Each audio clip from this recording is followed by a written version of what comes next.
Upon a timeline. Welcome. Okay, let's see if we have. All right, it says I have bad resolution. Can't really do much about that. Hopefully it gets better. My computer has been suffering today. Let's see who's here.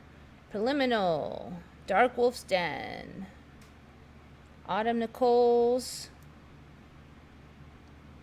Tidvijik Zix, Autumn Nicole, I think I already got that one. Freeman's Cryptoverse. Don't think I remember you before. Sharkticon. How are you doing? Alright, I hope you can still hear me. It's saying that my stream status is terrible. Usually at least I get fair, but I don't know much what I can do about it. Anyway, I'm going to cross my fingers that everything is going to somehow work. All right. So, lots of weird ones today. Yeah, quite a handful. This one showed up on Reddit a couple days ago. There was some concern that it might not be real because people were saying that there would have to be a lot going on in the wrist here in order to cause all these fingers to be functional. But on the flip side, there was no real indication that it was fake either.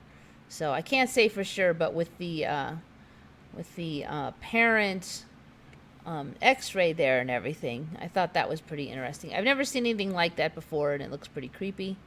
So I thought I'd put it up there. All right, let's see. Autumn Nicole's, you had to refresh it, didn't start on its own. Actually, I've been having to do that myself for everybody else's video, even on both computers, so I don't know what to say on that one. Yeah, it still says bad. Anyway, I don't know, there's not much I can do about it. Looks uncomfortable. Yeah, I don't know. It looks like creepy. That's all I have to say about that one. Okay. Now this one. Oh, you know what? Before I go much further, I wanted to say thank you to Henry Olivier, who donated to my PayPal $20. So thank you. Appreciate it. Just wanted to mention that one. PayPal is a great way to go because we actually get the majority of the money, unlike Super Chats, where well, we still get the majority, but YouTube takes a big chunk of Super Chats. Kind of a greedy chunk, if you ask me. All right, so let's see. Spider hands, yeah. Actually, there's another thing called spider hands, where your hands are like, the fingers are really, really long, and they're attributing that one often to Marfan syndrome. We went over Marfan last month a little bit. And so they can be creepy, but they're just long and skinny. They are not multiples like that. I've covered before, just seems to be a lot of these extra fingers things in this timeline compared to my old timeline when it was incredibly rare, just popping up all over. But that was kind of an extreme case there. All right, let's see. Let me see if my stream got any better. I've gotten to okay status. That's good. That's about as good as it ever gets. All right, so this one, let's see who put this one in. Bubble ring art. This was from KSP Crafter, is a commenter on my channel. Now, I have made a video on these bubble rings that you can blow now when you're underwater. You can actually blow out these bubble rings. This one was extra interesting because it's like an art thing. So basically you can see that there's they blow one bubble, then another bubble comes through, and then they turn sideways, and then they're going to combine. So I'm just kind of jumping along because I don't want to see there, they're starting to combine. I'll jump back a little. I don't know if this is copyrighted, so I don't want to play too much of it. But I haven't seen anything like this yet on the bubble rings, so this is a first one for me.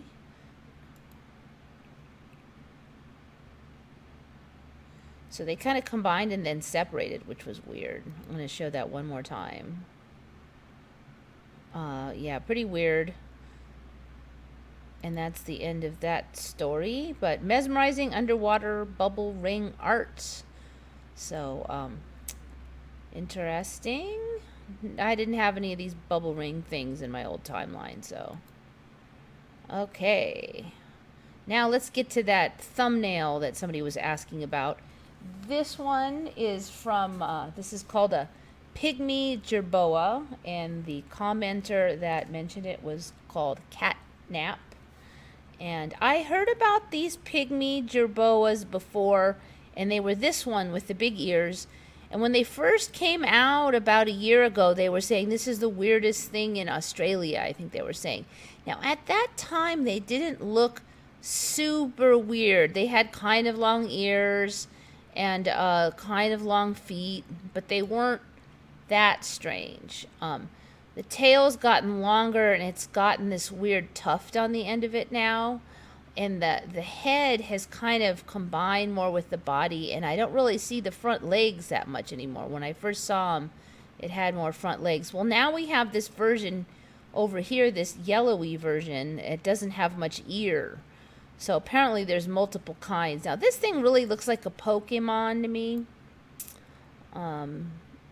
It doesn't really look like anything I've seen before. So this one with the short ears is a new one for me. I mean, look at that thing. That thing looks like out of Dr. Seuss or like a Pokemon or something. That does not look real. This one here might be a felted one, so I'm not sure if that one's real. But here, this one also is, I think, one out of felt, but just weird. And of course, that one is a Photoshop special. But these guys are real, and supposedly there's a drawing of one. Anyway, there's a little video of one over here.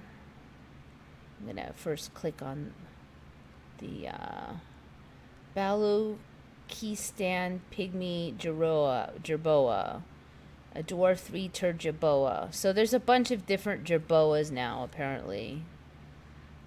And the pygmy gerboa, the cutest animal you've never seen.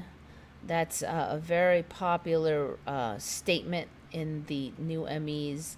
Weirdest this you've never seen. Strangest that you've never seen. I bet you never seen this. Blah, blah, blah. I think you've all gotten used to that one. Anyway, here's a little bit of a video of one of these little things.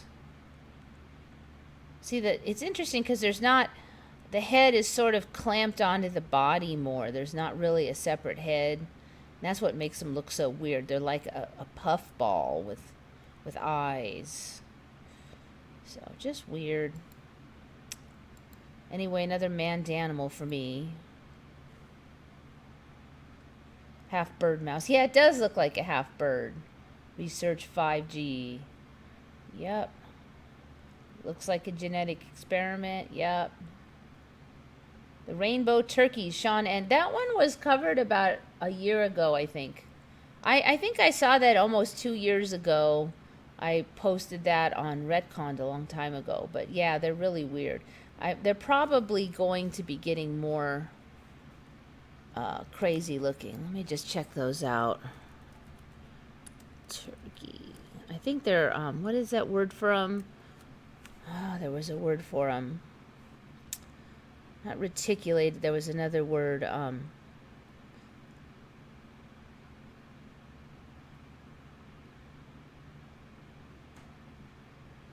Find the name of those rainbow turkeys.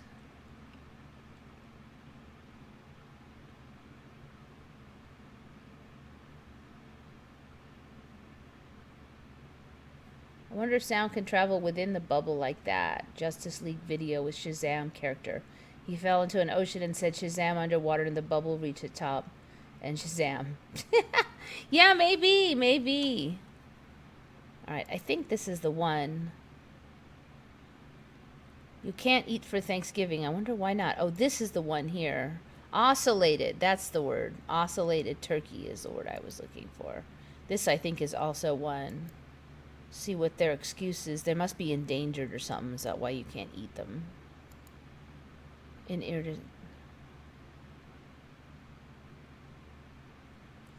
Cousins with Thanksgiving turkey dinner. You know, when I saw them originally about 2 years ago, I do not believe they had this turquoise head like they do now, and they look a little brighter. than I recall. There also seems to be quite a bit. See, they didn't have these giant ball things on their neck like that. This is more like what I saw, but I don't remember all these bumps on the head like that. So, yeah, they've changed a little bit. I'm not really surprised, though. It's been a while since I've really looked at that. Okay, so you got a coming attraction to the other stuff.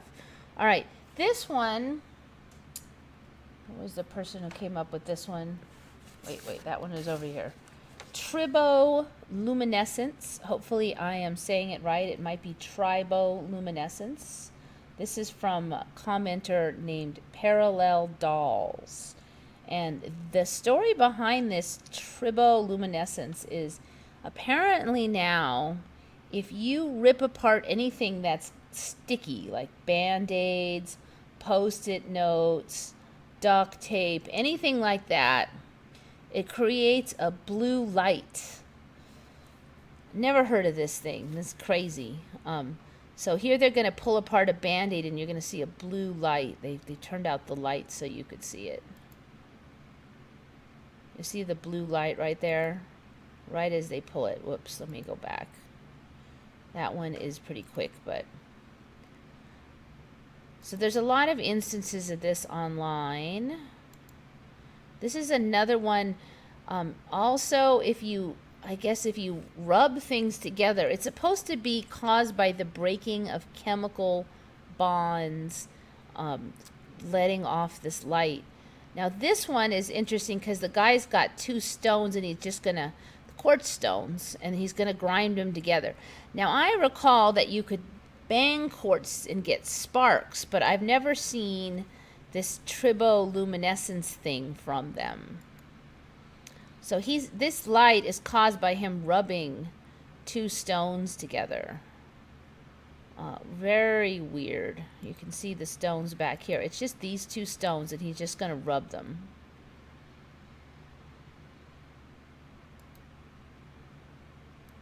He's just going to rub them together like that, and then when you get over to here, they make this light. Triboluminescence. Just weird. All right, I'm going to do a quick wiki search on it. Triboluminescence.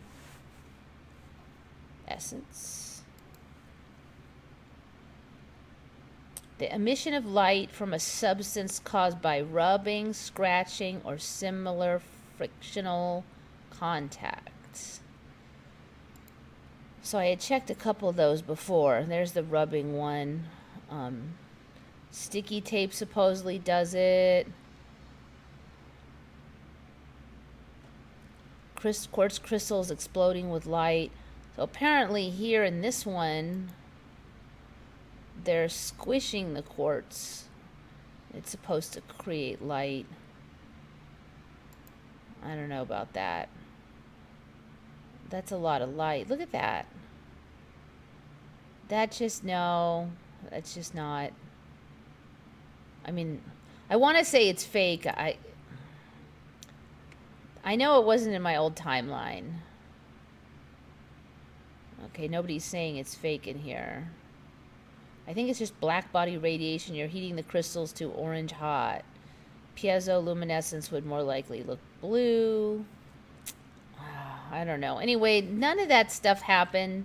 You know, I work with quartz crystals sometimes, and I've never seen anything like that. So I don't know what to say, but it's just weird.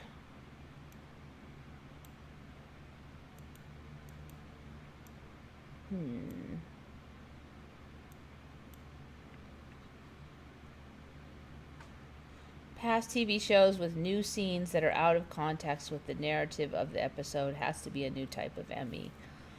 Well, could be. You'd have to give me an example, though. I'm not sure I quite know what you mean by that one.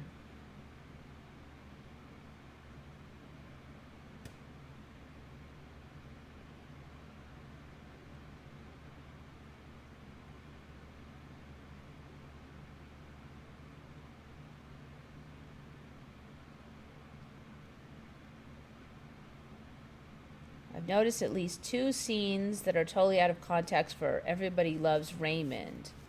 Huh. That'd make a good video. You kind of have to show it for people to really understand, I think.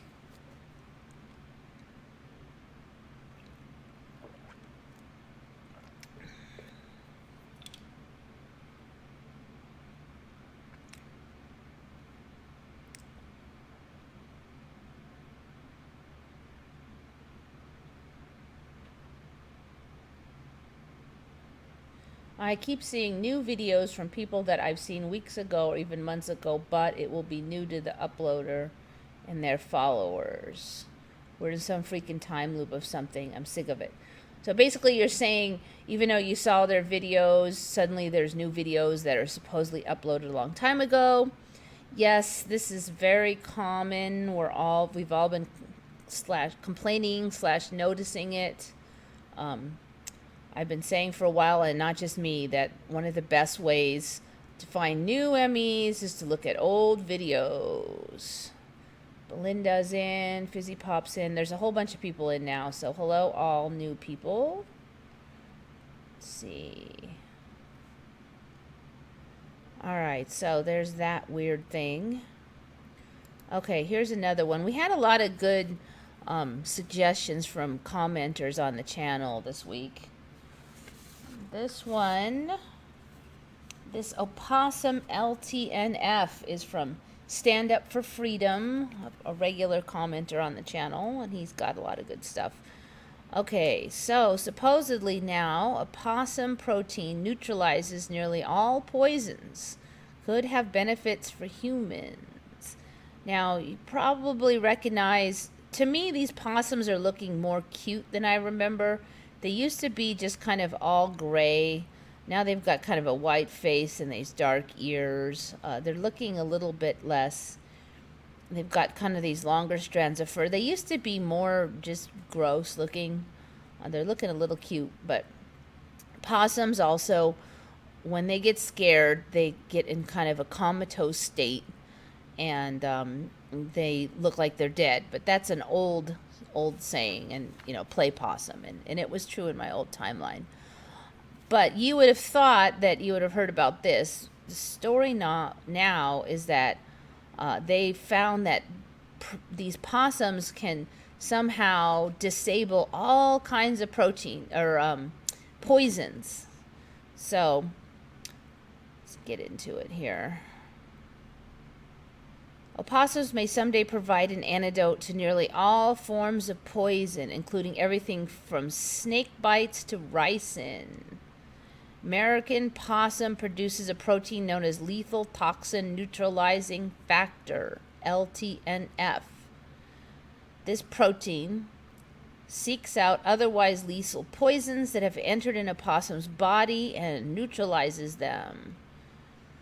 Tests on opossum LTNF found that the protein even left marsupial creatures immune to poisons from snakes on other continents that the American possum had not been previously exposed to.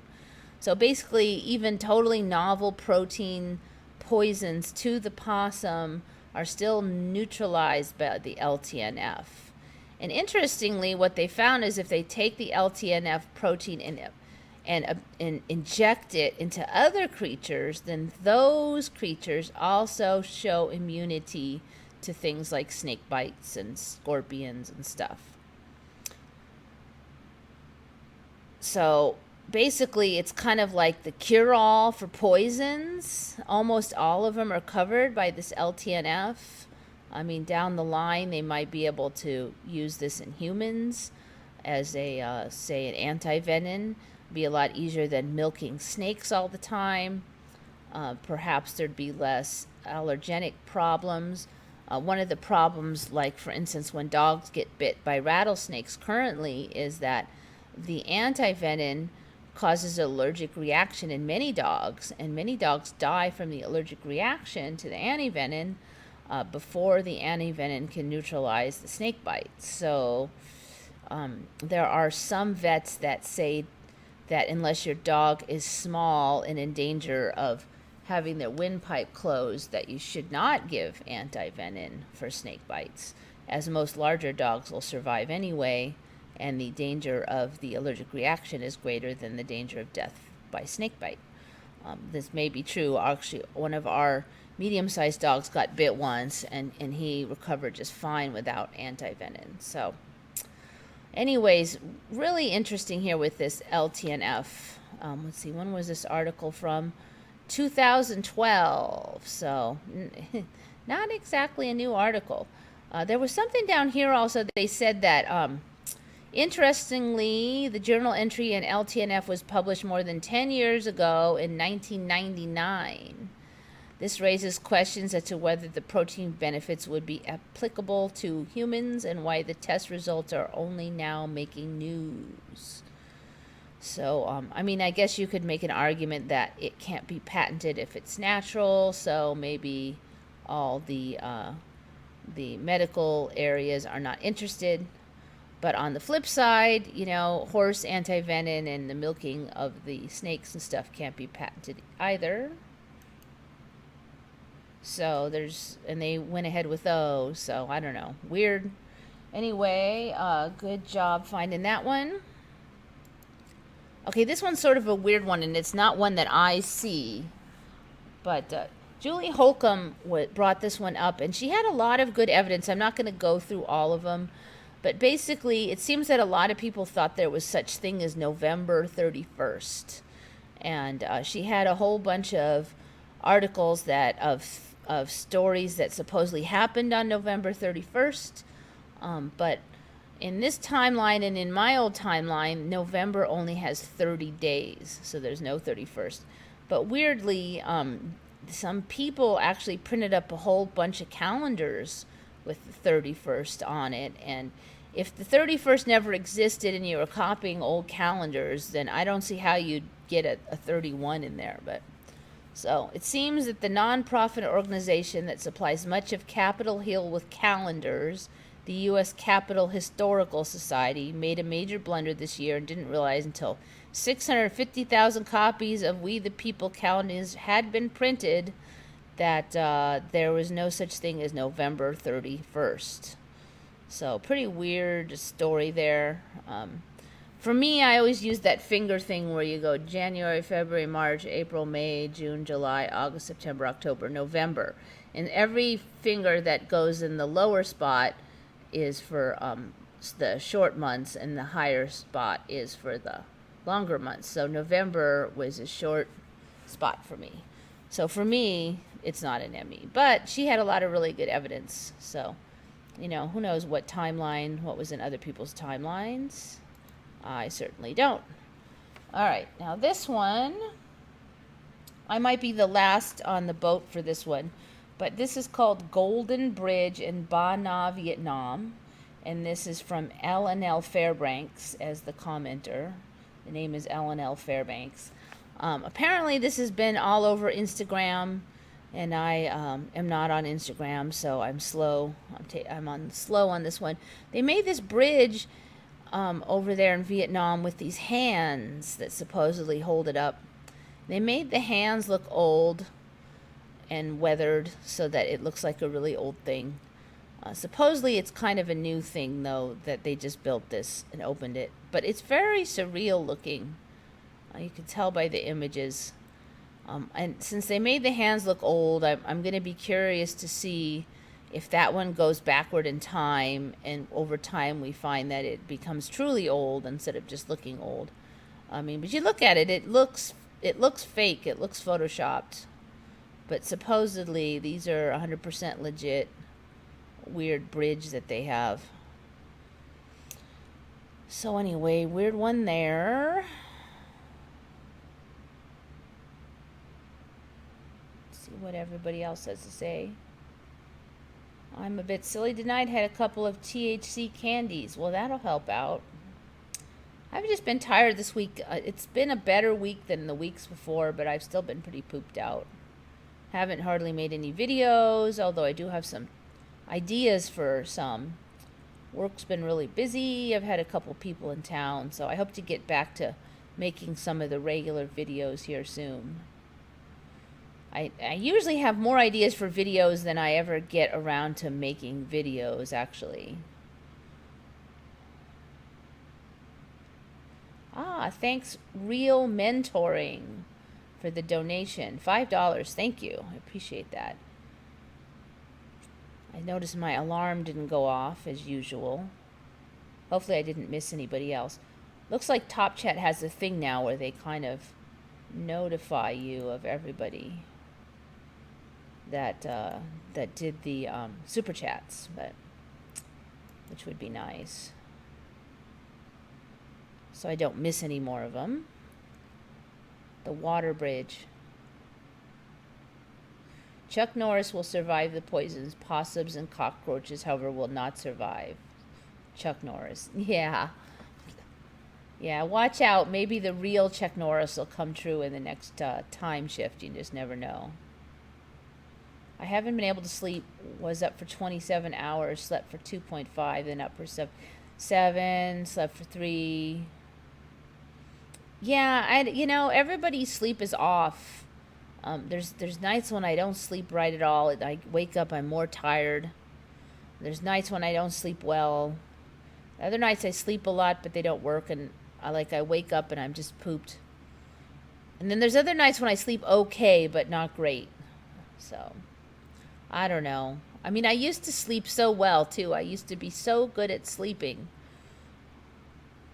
It's weird for me to be not being able to sleep. Ironically, I used to be a lot more stressed out person. I had a lot more anxiety, but I could always sleep. And now I feel like I'm pretty mellow, but I don't know, my sleep has gone to hell. I just can't get a decent amount of restful sleep in anymore on a regular basis. Had an hour and a half. Yeah, I wake up, then I'm all spazzed, and I'm like, it's just weird.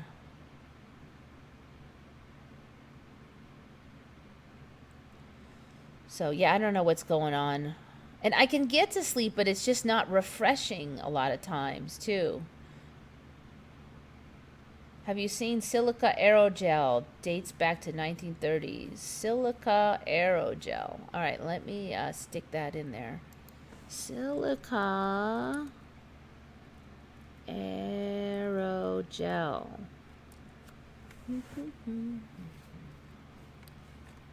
Oops.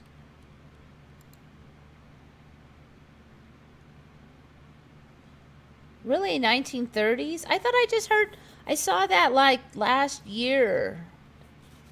The aerogel. Back to the 1930s, huh? This is interesting looking stuff. Is it like, I think it was like lighter than air or something. Hydrophobicity means does not like water. Fireproof insulation. Huh. Global Silica Aerogel Market Research Report. All right, let's see what it has to say about this stuff. 1930s. Yeah, I don't think so. What is aerogel and how is it made? Starts as a gel, like Jello, made of silica and a liquid solvent such as ethanol. Colloidal system in which a network of internet-connected solid particles span the volume of a liquid medium.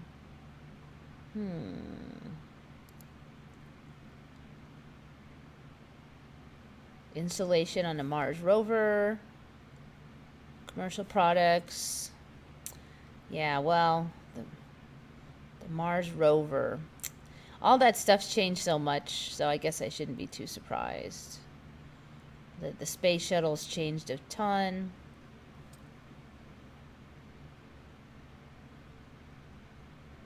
I don't know how you people go to work and deal with fluoride zombies all day. I have no drive to do it.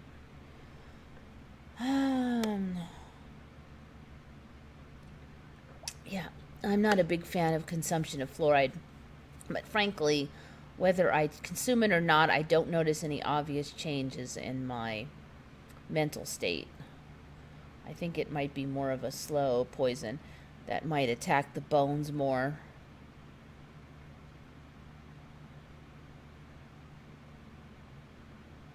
Sleep is messed up too, PoppieElm. Now it seems to be a very universal thing amongst experiencers. I wonder if anybody's getting good sleep. Are there any experiencers that are actually sleeping really well and feel fully rested?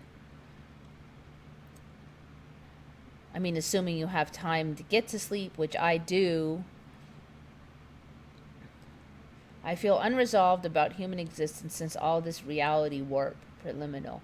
You know, in many ways, it's kind of given me hope for humanity, because I really, before that, I kind of felt like we were doomed to be just kind of not improving. And now, I mean, not that I see any giant signs of us improving, but I see how things can just change by magic, and that gives me hope, because if things can change by magic, then they can get better. Before, they're using normal science methods and logic. It did not feel like we were going to improve. But now there isn't a chance, at least. Not exactly refreshing sleep. Yeah. Sometimes I feel worse after I wake up, and then as the day goes on, I feel better and better.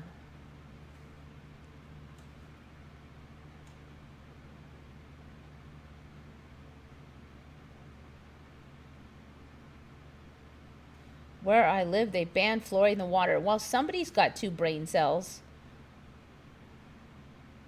You know, there's no research whatsoever that shows consumption of fluoride does anything for the teeth.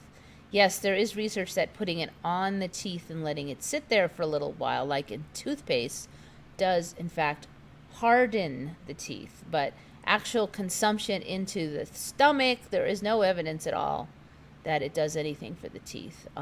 The other thing to concern with fluoride, besides the fact that it is a poison, is that it also makes bones and teeth more brittle. So while they are harder, they can become more brittle. So, I mean, it's up to you to decide which is better and which is worse. But I would suggest against drinking it unless they can give some kind of actual scientific evidence that it actually does anything for your teeth. I turned a guy onto the ME the other day with Isaiah 11:6. So he pulls his copy, I pulled mine. The look on his face was priceless, but he was intrigued by it. Well, you've done better than me, because I usually just angry people. Even when I'm not really even, I'm just trying to present it as a theory. About 1 out of 2 people get really upset. Others just, they're like, yeah, stupid conspiracy theory. I've had a few, well, it doesn't matter anymore anyway type people. It doesn't affect me type people. But yeah, those are pretty much the 3. Either stupid conspiracy theory, angry, or who cares, it doesn't matter. Those seem to be the 3 that I've seen so far. So if you actually got someone to listen for 5 seconds, good job. I use Tom's toothpaste. I actually use this one called Livionics, and I do recommend it. Dental gel. And if you have bad gums, I recommend Livionics especially. But it's kind of a weird stuff because it's only been around a few years, and it actually loosens the bond between the plaque and your tooth. So instead of working by abrasive action of scraping, it just kind of loosens the plaque off. And it also kills a lot of bacteria in the mouth, and some studies have shown that it's more effective for killing bacteria in the mouth. The downside is it's like $20 for a tube, but you know, a tube lasts a month or 2. And I think it's well worth it. Also, the other thing about it is regular toothpaste kind of makes my mouth burn a little bit, and Livionics does not do it. So, and also, basically, my gums used to be inflamed a lot, and when I started using Livionics, within about a month, they were very healthy.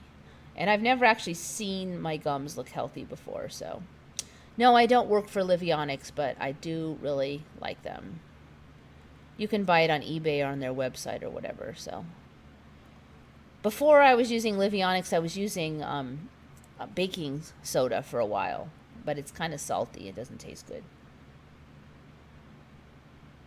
Why do they put fluoride in water? Yes, they're saying it's good for your teeth, although they have 0 research that it's good for your teeth. Uh, you know, it never made any sense to me, so I can't tell you.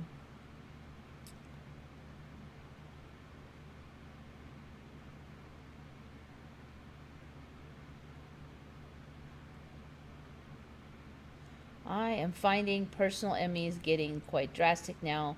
My partner and I took a fridge to the dump. A few weeks later, it was back. We both flipped out. Well, that would freak me out. Um, the last thing I want to do is have to do chores twice. I get pretty upset. If I took out the garbage and then it was back in the can, I would not be at all happy. I could only hope it'll go the reverse, that the garbage will magically be taken out and I'll have no recollection of even having to do it. That is my kind of ME. I stopped drinking tap water months ago, screwing up my stomach. Yeah, I actually quit drinking tap water at least a few years ago.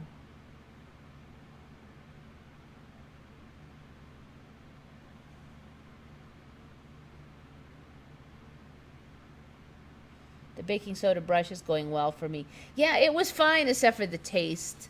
It just wasn't. Then I was putting cinnamon in it for a while, and that wasn't bad at all. But it makes your teeth look gross for a little bit. You got to rinse it really good because the cinnamon is pretty dark, so it just looks like you have dirt on your teeth. But the cinnamon really helped out with the taste a lot. And I'm a big cinnamon fan. Check out how to use borax to decalcify the pineal cobcio. Yeah, that's an interesting one. Mandela talked about this in a video a while back where borax used to be poison. And now, baking soda was the big health thing. And now borax is supposedly healthful. Some of us are having a hard time wrapping our brain around it not being a poison anymore. I mean, the bodies are all different now, so I guess, but yes, it's hard to be consuming something you were taught was a poison. Teeth oil pulling with coconut oil is fantastic. Reverse persistent gingivitis when all else failed. Very good for removing stains and plaque. Stand up. Yes, oil pulling. There's a lot of talk about how it, sucks toxins out of your veins and stuff like that. I think that might be a stretch, but it does work for other things. So what is oil pulling? Basically, you put some oil in your mouth and you slosh it around for, 5, 10, 15 minutes and then spit it out. And if you're not used to having a big pile of oil in your mouth, it can be a little weird and creepy feeling. I think coconut oil is the easiest one to do it with. You're supposed to use a saturated fat. There's people have used other ones. I would suggest coconut oil is the least gross tasting. But so the storyline is that it pulls toxins out of your bloodstream. And there's like zero evidence for that, and it is a bit of a stretch. But there is pretty good evidence that saturated fat is functional in your veins as part of your immune system, that it binds with bacteria and helps incapacitate them. And also that I did, at some time ago when I researched it, I did find some info about showing that the bacteria count in your mouth goes way down after you eat saturated fat. So that alone could explain a lot. If you're it's like the ultimate mouthwash. You're neutralizing a lot of the bacteria, and plaque is also bacteria.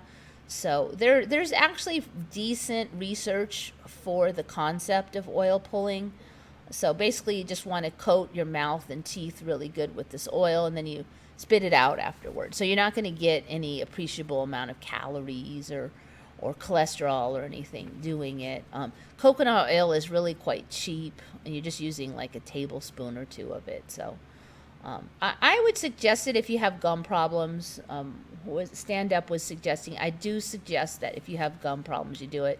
Unfortunately, I did it for a while and it seemed to help, but I'm just lazy and I would always forget.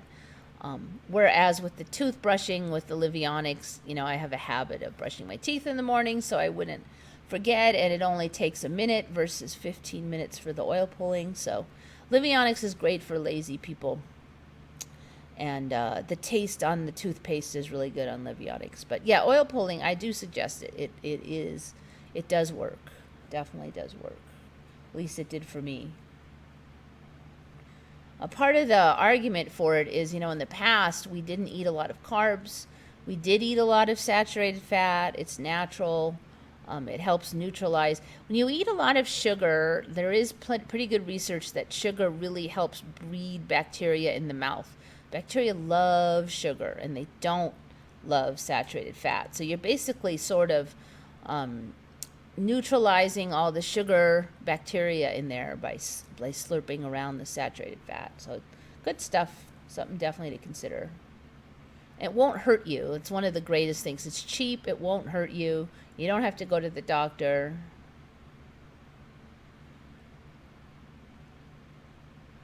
Those are my favorite kind of remedies, ones that it can't hurt. It doesn't cost much.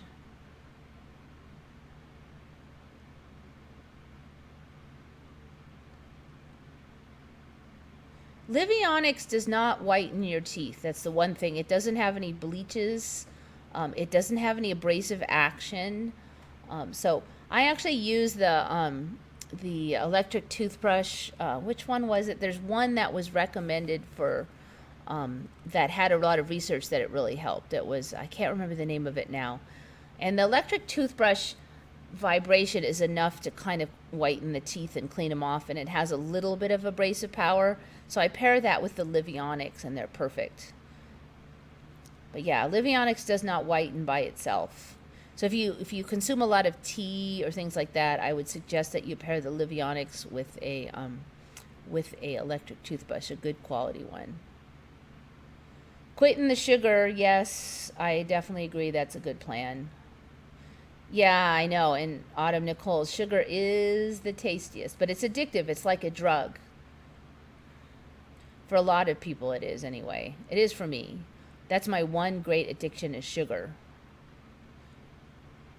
That's why I try to make it so I only eat carbohydrates once a day. That helps a lot.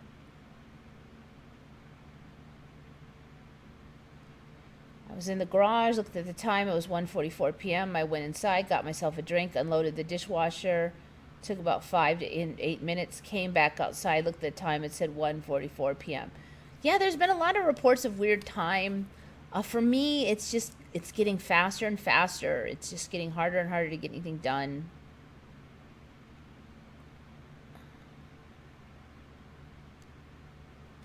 Coconut oil expensive here. Ah, sorry about that. Yeah, it's pretty reasonable here.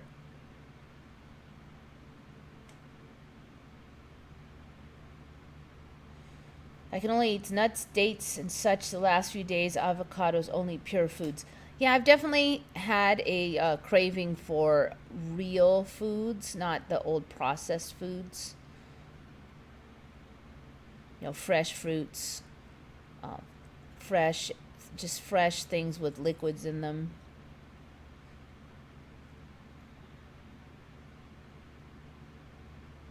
I know I quit sweets for a while and didn't crave them much at all, but it's hard to start.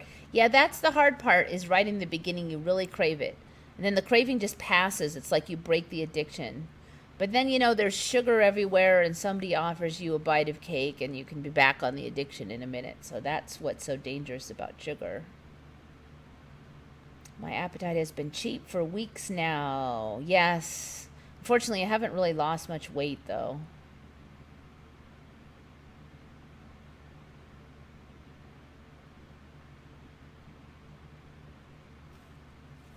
Time has sped up dramatically. Yeah, Julie, I agree. Definitely. I feel like I've been the same age for 2 years, but days are zooming by. Very strange. Yeah, I know years have passed, and I feel like it was just last year. I don't feel like I've aged 2-3 years. It doesn't seem like 2 years since I learned of the ME. Water bear. Yeah, I do need to lose weight, actually. I've gained a lot of weight since I learned of the ME For a while there, I didn't really have self-control. I've been better lately, though, so we'll see. My cravings have been kind of weaker lately. It's been easier to not eat a bunch of junk. Any kind of stress and I have a giant bowl of ice cream. Yeah.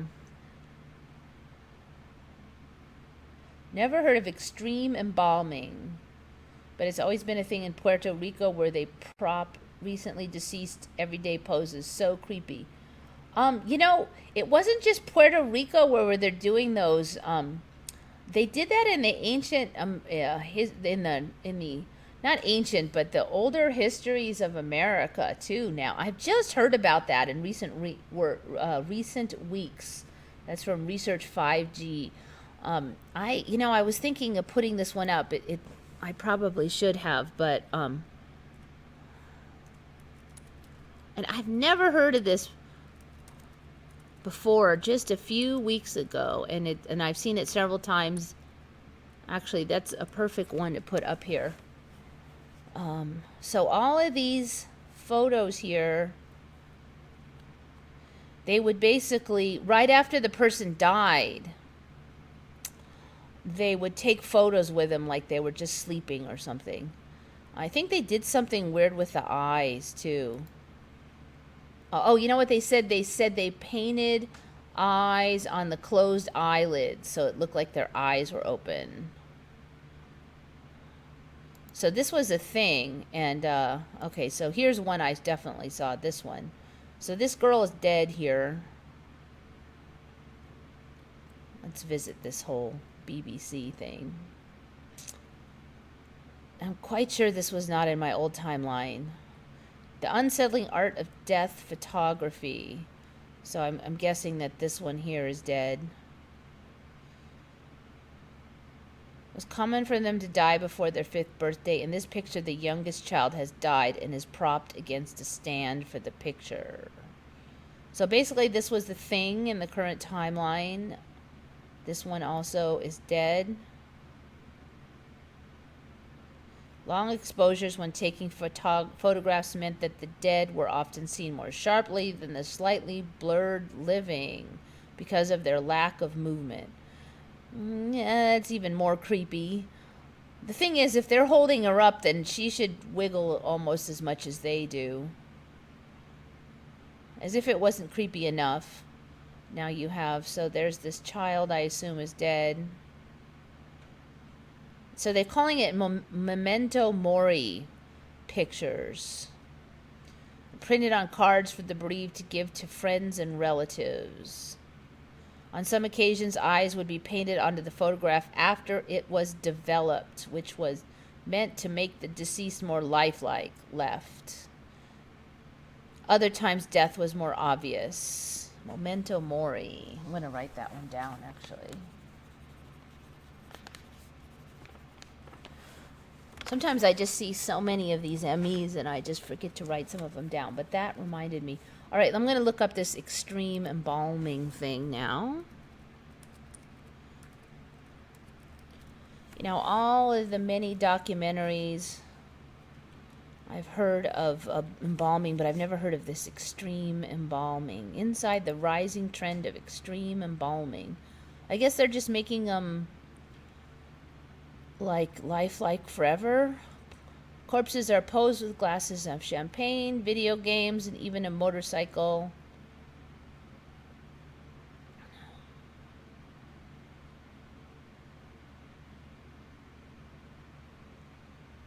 Oops. All right, so I guess they're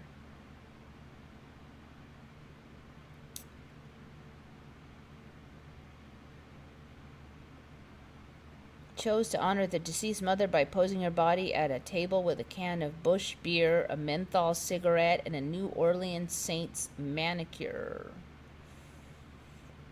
I'm kind of assuming that they're not, so it's a non-traditional funeral thing.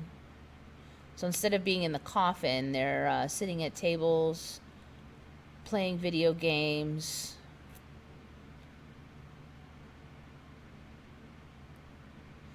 first got its start in Puerto Rico, where boxer Christopher Rivera was propped up in a fake ring. David Morales on his beloved bike. So I'm assuming that they're not going to be posed like this forever then. They're going to be then buried later. Okay. So basically they're just posing them weird. Trend shows no signs of slowing down, with Showen revealing he is receiving more requests for personalized wakes since extreme embalming began. My family's been in the business for 144 years. For the first 120 years, all funerals were exactly the same. So I guess they're saying for 24 years they've been different.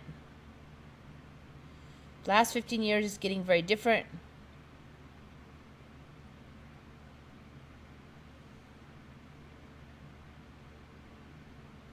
It's more like a happy feeling, like, look how nice she looks. It kind of makes you feel like you are all just at a party. I don't know. I don't know what to say about that one. It is weird. So has the time for rigor mortis changed? You know, I don't know what the time for rigor mortis was before. Do you know what it was? Unfortunately, I don't remember. I think this is disrespecting the dead to its fullest. You know, for me, it's more of a cultural thing. My personal feeling is the dead people are gone, and that's just the leftover shell. So I think it's a cultural thing, whether that's disrespect or not. I can't eat meat, sugar, or gluten, no eggs either, so I have trouble maintaining 100 pounds. I also fast often lately, no appetite. And it's helping me. Well, that's cool.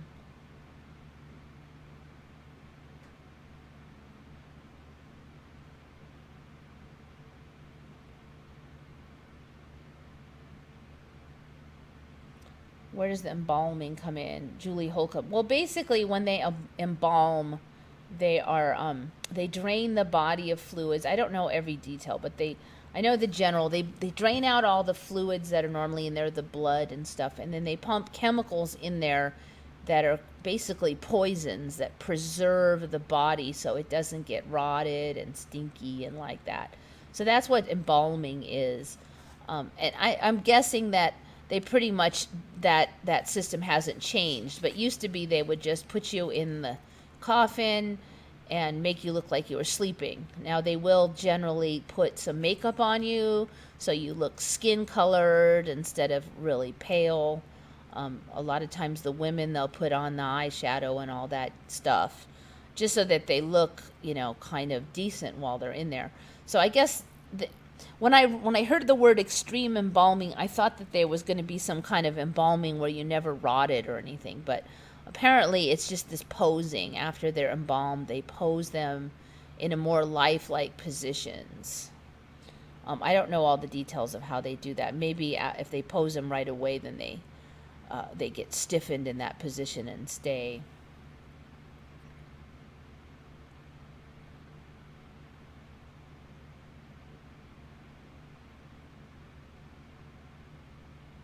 There is someone even is reading that I cannot see. Does that mean I have it blocked? Yeah, it could be. I don't know. Which one are you reading? Which one am I reading that you can't see? I usually will call out the name.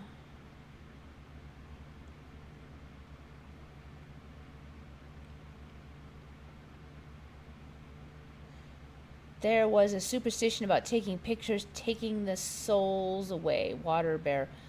That one has been around. There was some African cultures that would say that. And then for a while, the Native Americans would say that. But then a lot of people, even Native Americans, told me that was never originally their beliefs, but they would just demand like $5 in order to get the picture taken. So it was sort of like a money-making thing. Like, if you want to take my picture, it's against my religion, so give me $5 or something. Now, I can't swear to that, and that may not be the case for every tribe in the universe. But that's kind of been my experience with that. Maybe they just got tired of having their picture taken all the time because it was irritating and maybe rude people too. That might have been part of it.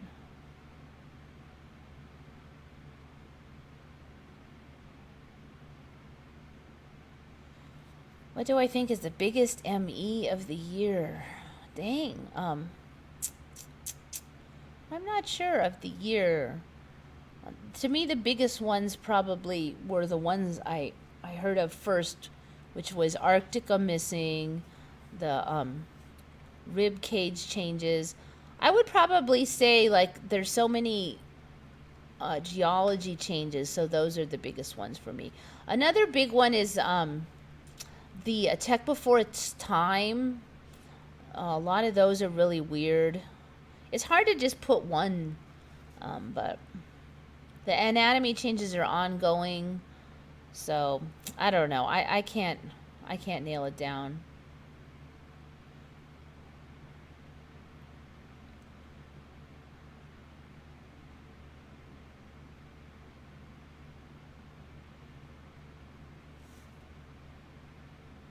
The biggest one for me is Antarctica beginning to disappear. Yeah, Antarctica does seem to be shrinking. Let's see what we got here for images. Take a peek at Antarctica. It's not showing up on a lot of the globe maps. If you just do a globe map, it does look smaller. Also, this pinch in here is gotten bigger. If you just look at a globe map, let me see how it's coming up these days. Recently, there hasn't been a lot of Antarcticas on the globe maps.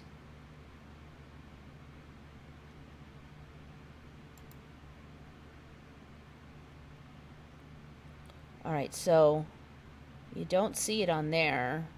Is it just too small? This one has it. All right, that one, I think it's down there. This one does not have it. This one does not seem to have it. It just has a circle down there. I'm not sure what that is. No, not on that one. Not on this one. Yes, yes. So right now about 2/3 of them have it. This one maybe 3/4 of them have it. That one does it. But before, like a year ago, every map had Antarctica. This is something that Mandela affected noticed, that some of the maps were not showing Antarctica. I'm wondering if it's going to go the route of Arctica, as Arctica disappeared. And first Arctica disappeared off the maps. Then they would just, oh, we're not showing it, and then it was gone.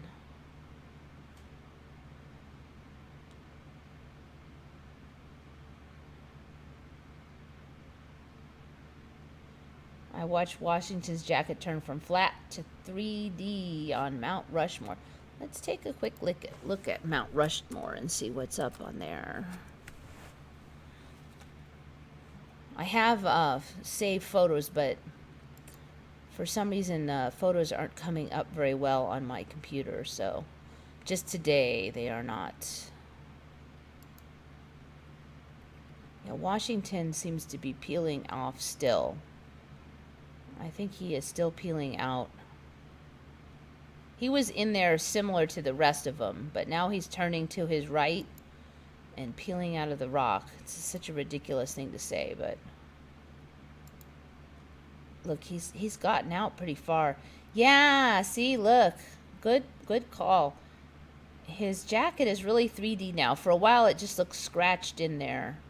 But the cravat, the tie is starting to, that doesn't show it very well, have its own bulges in there. See if I can find a better image of it. When we first saw it, it kind of looked like that. It looked kind of scratched in only. Of course, now that I want it, I have this image saved, and I did want to mention that this very image, you could see his face a little bit before, and now you can only see the side of his head. I think his head is really turning to the right.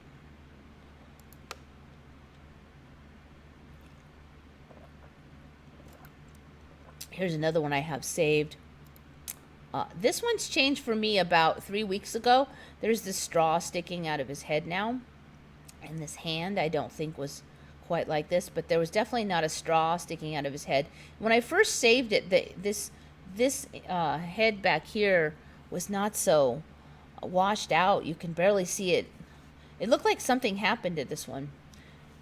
Anyways, that one I think I covered before. But yeah, the straw sticking out, or whatever the stick is new.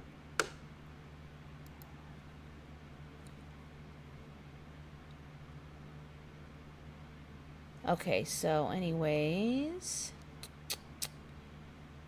there hasn't been too much progress on that thing on the side of his head. It looks more gun-like there. Still waiting to see what this... You can see there's a little notch up here now. That, I think I did cover that a couple weeks ago, but it looks a little more kind of fleshed out right now.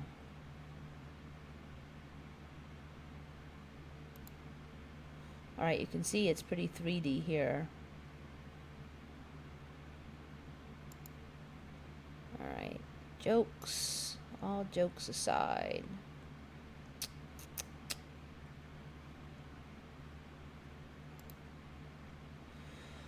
Alright, anyways, let's get on with the show. Alright, I've covered that one. Mount Rushmore. Alright, the Statue of Liberty. This one is from Esther Anders, another commenter on the channel. She feels, and I agree, that the Statue of Liberty is stepping even more now. The foot is higher. It was just kind of a little bit of a shift, but there is... I don't know if you've heard a couple of weeks ago, there was a story about somebody sleeping under the foot. But I think it has shifted. She feels the hands up a little higher here with the torch. And you look here, this one's a little lower. But you can see it the most here. She's stepping a lot more. That has just increased a tad. Another one that I noticed looking through today is her hair now has all these swirls on it. Looks much better. For a while it just was like scratched. It just had a weird rough scratch appearance. It looked horrible. Now it's got these swirly curls. I've been watching the hair because I'm like, there's no way it's going to stay looking that hideous. So it looks a lot nicer now. Another thing I noticed was the foot. We talked about this before. Last time she had normal shoes. Then she looked like she has sandals. And now I don't know what shoe this is. There looks like there's something that comes around here. I can't figure it out, but I think that the shoe has changed again. I think this is the same one again. Can't figure out what's going on with the feet now. It almost looks like she's got some kind of a sneakers on now. And last time I thought it was sandals, but it's starting to look like there's something here, but there's not. You can still see toes. Anyway, it's weird. There's that one from the back. Can't quite figure out what's going on here. I think that's just a fake copy there, but... So anyway, yeah, the biggest one for me is his hair. I've been watching this hair. And I had looked at many images of it, and so now we've got these nice cut patterns in. For a while it was hideous. Just hideous. Alright, so that's those. Alright, I think that's that page. Alright, this one, another super weird thing.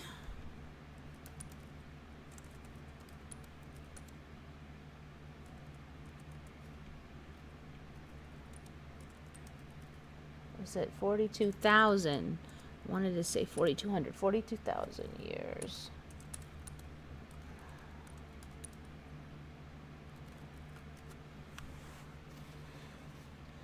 All right, so they found these 42,000-year-old worms frozen, and they defrosted them, and they are alive and well and eating, scientists say.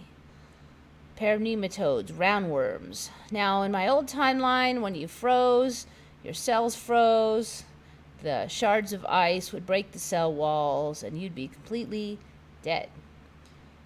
But apparently, these prehistoric worms, out of a group of 300, are moving and eating after they came back to life in a lab at the Institute of Physico-Chemical and Biological Problems. So anyway, I don't know what to say about that other than that's ridiculous. Our data demonstrate the ability of multicellular organisms to survive long-term cryobiosis under conditions of natural cryoconservation. So, for most animals that are able to freeze and defrost, they say, oh, they have antifreeze in their blood and they're designed for it, and yeah. Well, apparently these, I didn't see anything about these having any special antifreeze in the blood. So I want to say it's baloney, but you know, for this timeline, who the heck knows?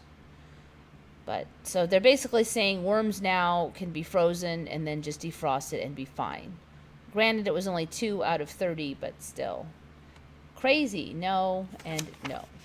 Big no for me. All right.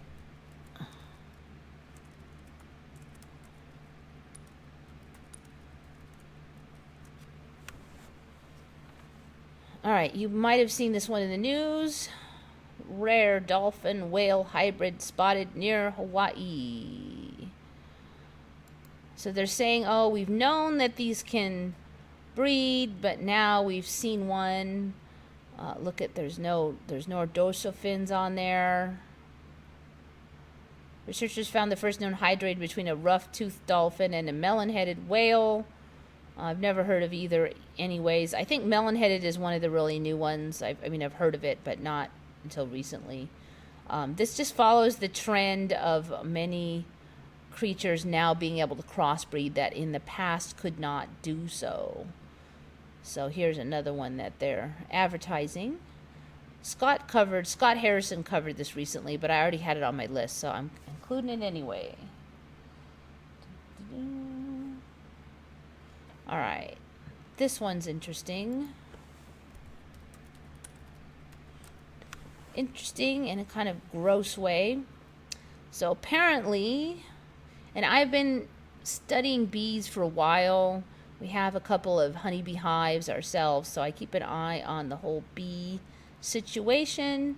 And now suddenly there are these things called vulture bees, and they feed on rotting meat, and then somehow they turn this rotting meat into some kind of a honey type thing, which they store. Supposedly the honey is clear and sweet. The vulture bee salivates on the rotting flesh and then consumes it, storing the flesh in its special stomach compartment. When it returns to the hive, this meat is vomited and processed by a worker bee, which breaks the meat down into an edible substance resembling honey. The substance is then placed into pot-like containers within the hive until it is time to feed the immature bees. I know it sounds really gross, but actually that's kind of the same process that regular honeybees use with pollen. No word on whether it is safe to eat, but it has been described as being sweet tasting.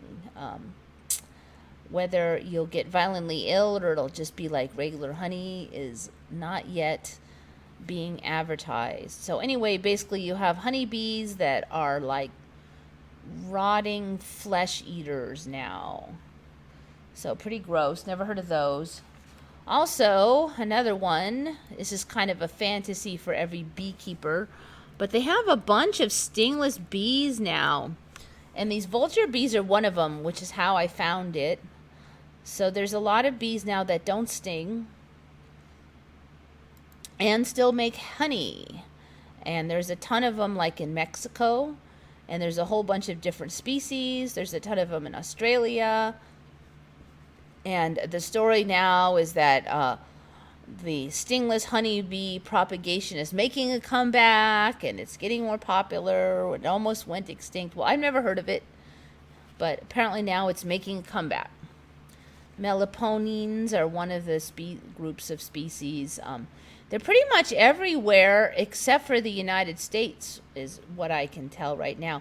They do make less honey than regular honeybees, but supposedly they can't sting.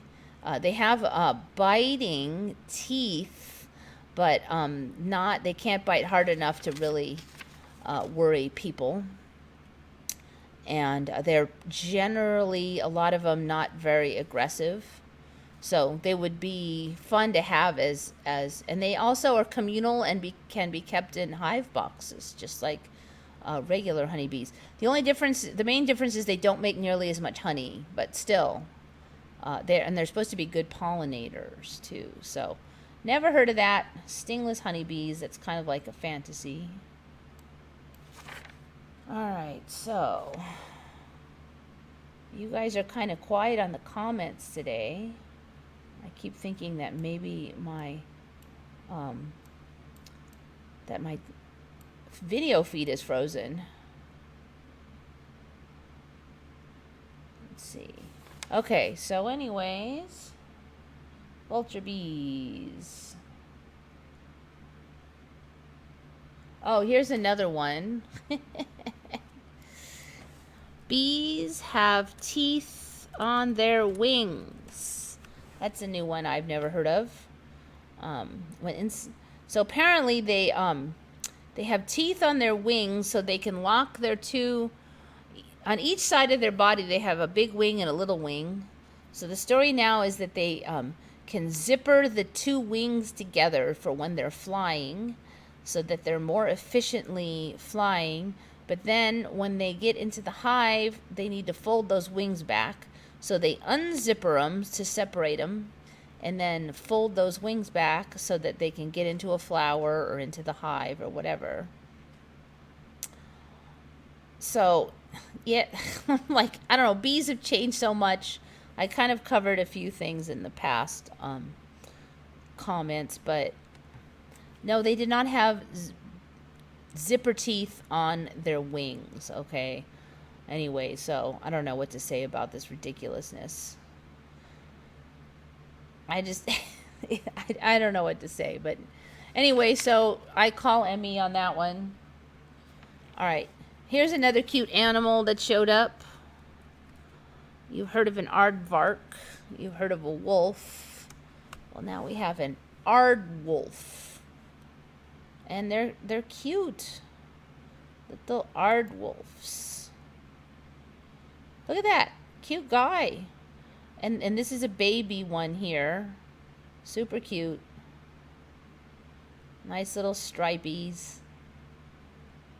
They stick up their fur really neat. Look at that. Another Pokemon or anime looking creature. Aardwolves. It sounds like they're not even that horrible of pets. I noticed a lot of the new animals are already being kept as pets by some couple people. They're kind of shy, but people are talking about having hyenas as pets now. I mean, in the old days, I would have said, oh, leave them in the wild, but I don't even know what wild is anymore. So I have no comment other than they're weird.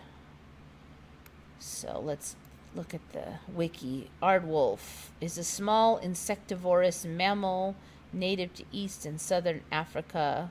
Means earth wolf. Now when they say small, they're not that small. They're kind of like a fox or something. Anyway, that's a new ME for me. Another manned animal.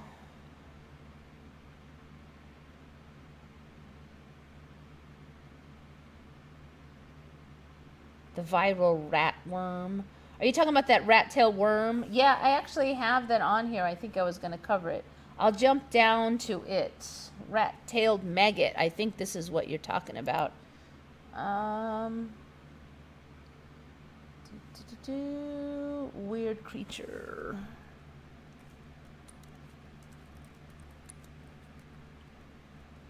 See if I can find it this way. There it is. This one made the front page of Reddit, and it's the WTF subreddit, and it's been staying there for a while. I think if I saw this thing, I would be saying WTF. So you got this thing inching along. It's got this funky rat tail. I mean, I would be like, well, knowing about the ME, I guess I just figure it was an ME thing, but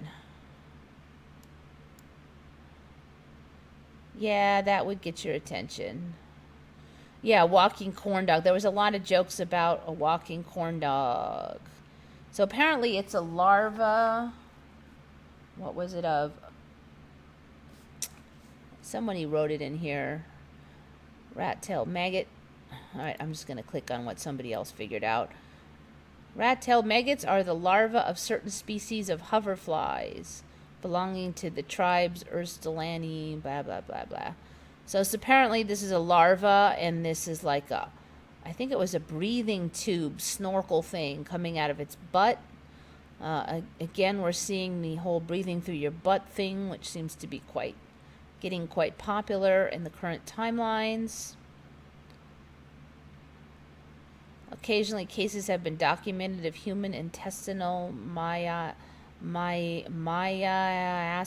I don't know how to pronounce that, caused by the rat-tailed maggot.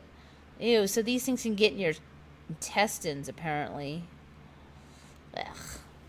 Caused by ingestion of contaminated food or water. But doubts have been expressed that accidentally ingested fly larvae could survive in the GI tract. Anyways, gross, and more gross. But yeah, once it gets on the front page of Reddit like that, it gets pretty viral. Does it have teeth? Didn't say anything about teeth. Larval form.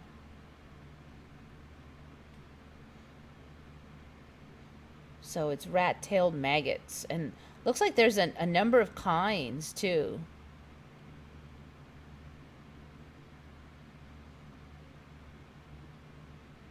Breathing through the butt is getting popular. Yes, psychosomatic it has gotten, like those turtles.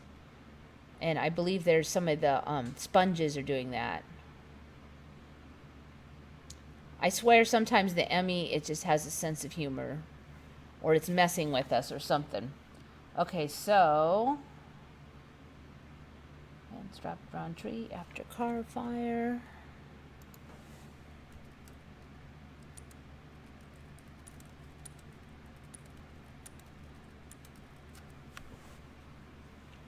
Another Reddit special. I've been talking a lot about the fire tornadoes. They're getting more and more extreme now.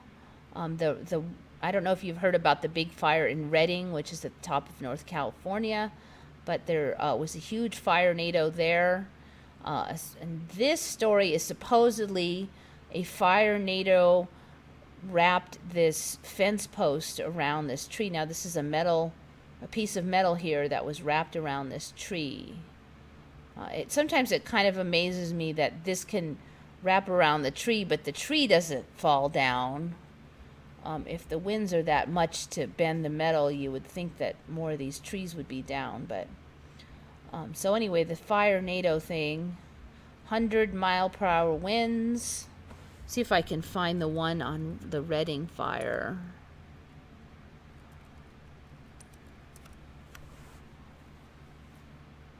So there was supposed to be a giant firenado here in Redding. So that was just a few days ago. Are we going to load this or not? Let's see. We can turn off the sound. We'll have to live through a commercial. All right, let's see what's next.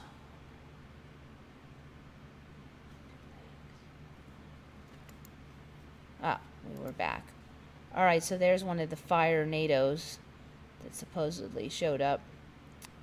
That was a short-lived one, but I did see a lot bigger one.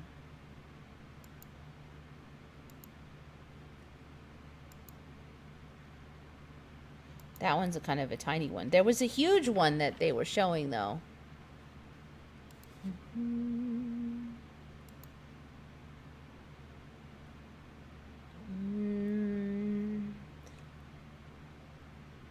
There was a really wide one I saw the other day. I'm not seeing it now.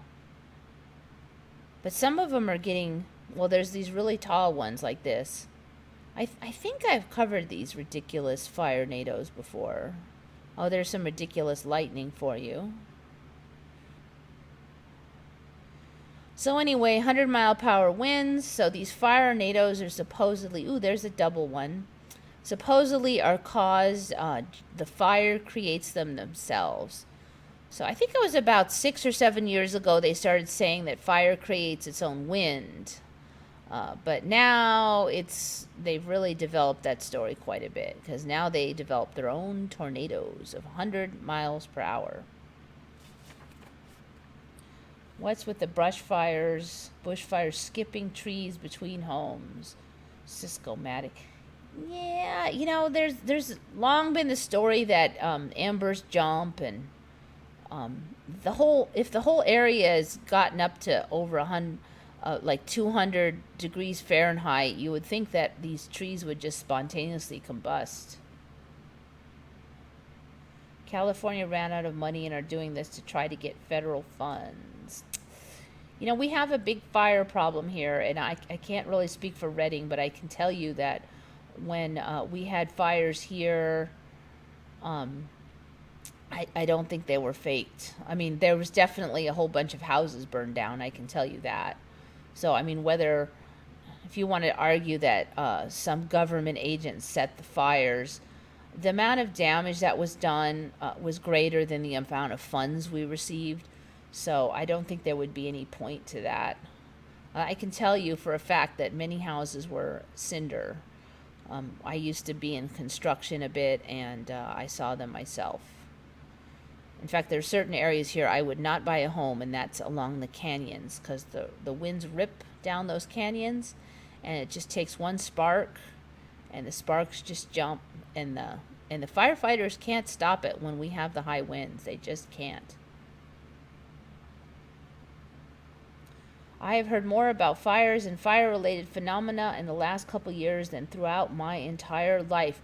You know, somebody in comments under one of my videos was mentioning, and Mandela Affected and Scott Harrison were talking a lot about that there being much more nitrogen in the atmosphere than they recall, and I agree with them on that ME. I do not remember nitrogen being a high percentage of our atmosphere, and it is now. And one thing about nitrogen is it's much more flammable. And the commenter on my channel brought that link together, that we're seeing so much more fire phenomena, these firenados and these giant whirls. I mean, a lot of other things have changed too, but there may well be a link between the increased atmosphere of nitrogen, which is flammable, and the changes in behaviors of fire, that they can jump higher, that they're more vicious. It sounds plausible. I mean, I'm not going to pretend I understand what's going on with the ME, but I do find that line of thinking very interesting.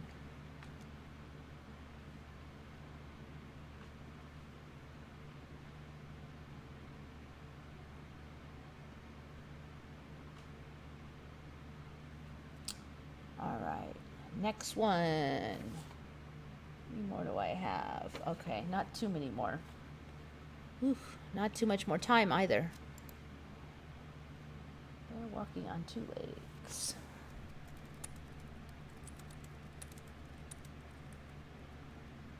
All right, this is another one where I was saying how the animals are walking on two legs. See if I can find that same one.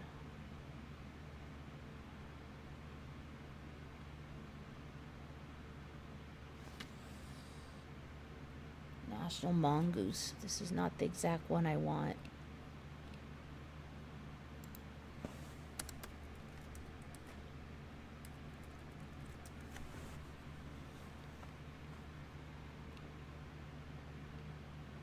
There, I think this is the one.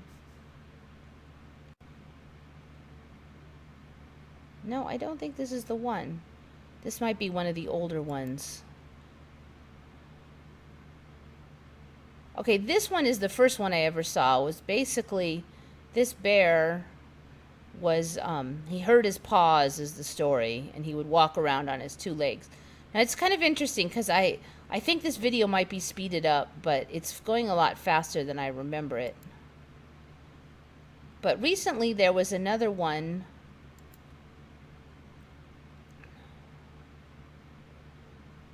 There was another one. Let's see if I can find it. It might have been that one. Nope, that's not it either. There was another one with a sun bear, and he was just strolling around his enclosure really easily on 2 legs.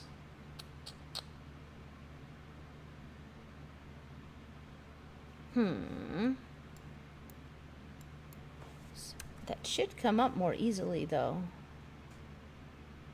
I just covered that one.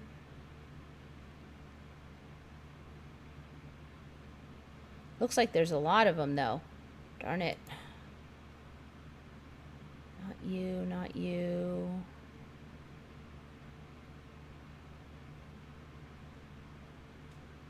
Oh, it might be this one.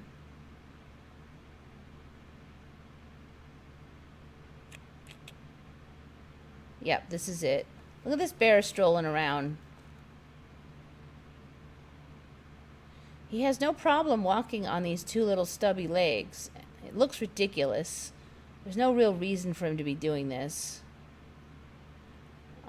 This whole back legs walking thing is another one of the ME trends. I don't know what the point of it is. We getting used to weird things that can walk on 2 legs.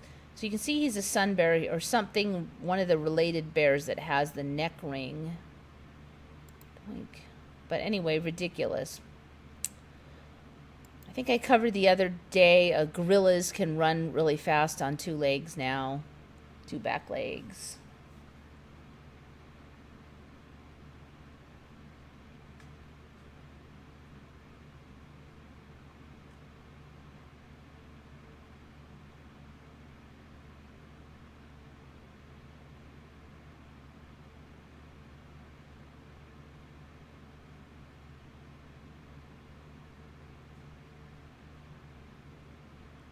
Okay, so that guy, I covered rat-tailed maggot, I covered triboluminescence, worms back from the dead. Okay, this one, at the end of last week's video, Dark Wolf's Den mentioned this. How many bones do you remember being in the human body? I'm going to give you a little bit of time to answer. Don't Google now, no cheating. Just out of memory, and when maybe 10 years ago, what was the story? Now, if you've just got the info recently, it doesn't count. Because obviously this is going to be an ME or I wouldn't be saying anything. But how many bones do you remember being in the human body? Approximately. Maybe you can't remember the exact number. But what do you remember?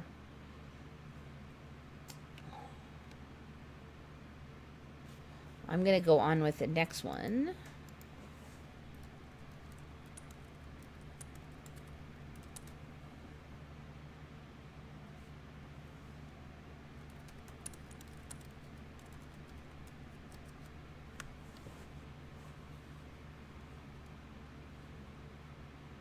So I'm going to go back to the number of bones in the human body if anybody wants to stick their neck out on that one, so to speak.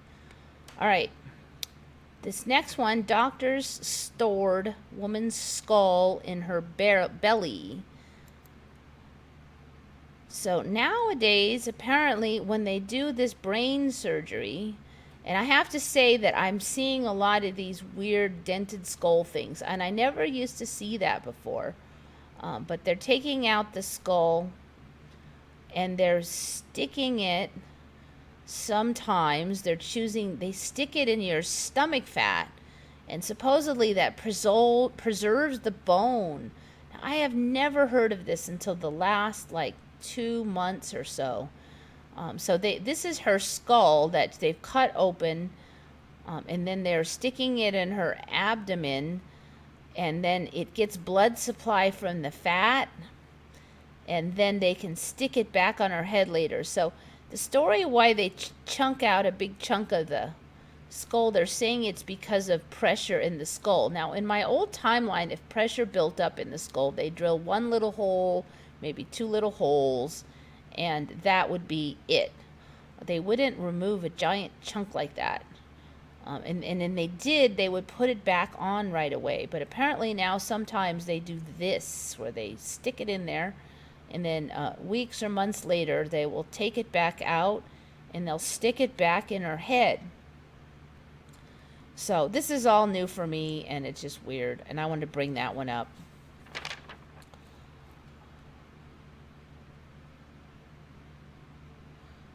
All right, here is a tech before its time. Let's see, did any of you remember number of bones in the body? Let's see where we're at. 368. 1 to 2 holes to release fluid, correct. That's what I remember.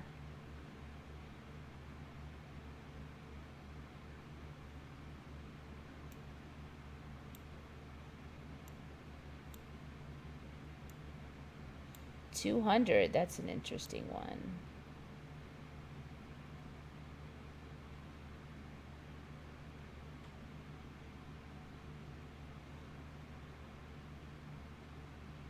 My dog sits up straight. I never trained him to do that. He started doing it one day, really good. Yeah, you're seeing a lot of like cats sitting up weirdly human-like too lately. At least the cat videos. You didn't used to see that, so it's kind of weird.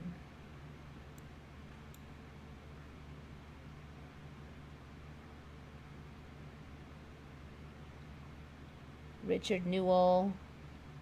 Pretty soon the dogs will be playing poker. Just wait for it. You've got those cats with the big thumbs now. There is a newspaper from the 60s describing farmers modifying the weather in opposition to reach other weather wars. Interesting, Cobb CO. One of the early MEs for me about 2 years ago after I discovered the ME was shortly after that. I was in one of the local research areas for history in this area, and they said that somebody was hired to modify the weather because we had a big drought. And this was sometime in the history, quite going back. And the guy supposedly tried to modify the weather so it would rain, and then it rained so hard that it caused massive flooding and damage, and then they refused to pay him because of excessive rains, and there was a big stink about that, because of course he argued that he did as asked. But that freaked me out because I had, like you, never heard of anything going back that far as weather alterations. To me, that's been something for, say, the last 20 years. You started to hear about it, and they would say, oh, we have this theory, maybe it'll work, maybe it won't, and the ski resorts are trying it, and nobody's really sure if it's working. And there was nothing about ancient successes flooding out half the city. So that one kind of freaked me out right off the bat.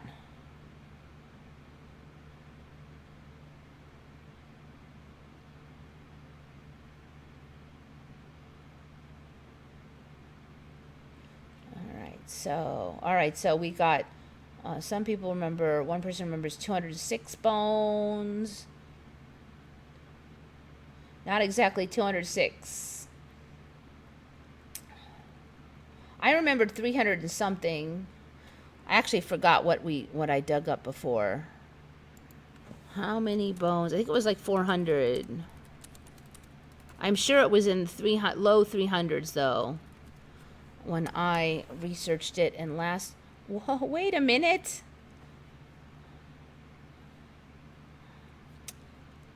The hell? All right. Last I checked, it was like, they were saying it was like 400 and something last week. Decreases to 206 bones by adulthood after some... The hell? You know, I looked this up last week and they were saying it was like 400. So I thought it was totally weird because it was 400 and I remembered 300. So now they're saying it's 206. I'm sure it was like 300 something. That's weird. 300 bones at birth. Around 300 births. That's another one that both me and Dark Wolf's Den, we remember there being a set number. But now you have all these bones that some people have and other people don't. And so now they can't give a set number for how many bones are in the body. And that is also totally different. But yeah, I remember looking it up and making some kind of comment that was like 400. Now, granted, I didn't look real carefully, but I am sure that I saw it say 400 last week. All right, so it's now 200, approximately 206. Over half these bones are in the hands, which have 54 bones, and feet, which have 52 bones. At birth, the skeleton of a human body has 300 to 350 bones. Huh. All right, so anyways, that's changed for me, though. That used to be a set number. It was 300 and something, and that was not childhood. The bones were the bones. 237 bones in the human body. Okay, according to this, is 206 bones.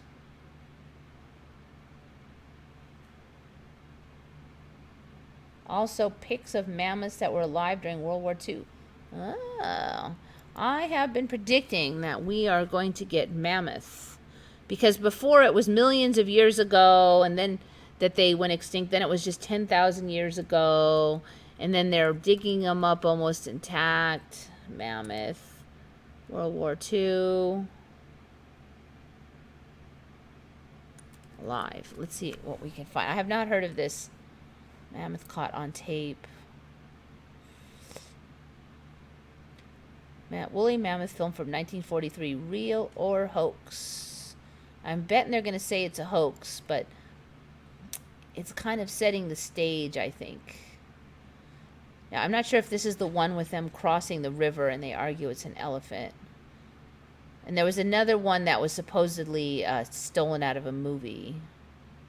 A film allegedly shows a living woolly mammoth filmed in Siberia in 1943 by a Nazi photographer. All right, let's watch the video. Yeah.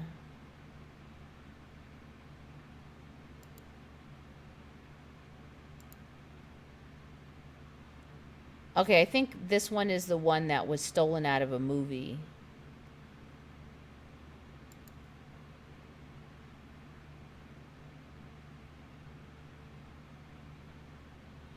It's an altered clip from the 2001 BBC documentary Walking with Beasts. Converted to black and white, flipped horizontally, stretched to appear wider than the original, cropped the screen to only show one mammoth. Alright, so yeah, it's supposedly a hoax. But these things are kind of one of the things that I think help grow MEs. Is first you see these hoaxes, but some people believe them. And then you start to see more and more real stuff. We've got worms that come back to life after 42,000 years.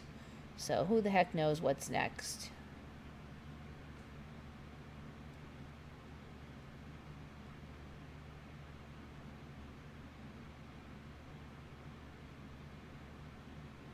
Lever 2,000 for all your 2,000 parts.